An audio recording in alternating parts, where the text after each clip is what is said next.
Tratu txarrak, pertsonaiak, Ane eta Mario. Mario altua zen, ile kizkur beltza zuen, eta begi marroi handiak.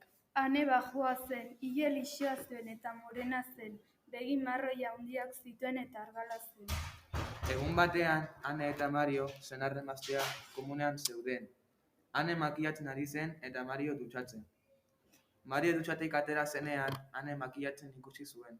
Zertan ari zara makillatzen? Esan zuen Mariok. Zuri ez zaizu inporta, ematen du jeloskor zaudela.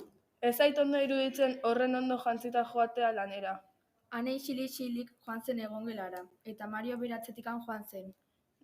Nora zoaz? Esan zion Mariok. Lanera noa. Erantzun zion haserre. Zu ez zoaz inora horrela jantzita. Agindu zion Aneri. Zuri ez zaizu inporta nola joaten aizenin lanera. Esan dizut horrela ez joateko. Anek haserre etxetik alde egin zuen, eta Mario beratzetik joan zen.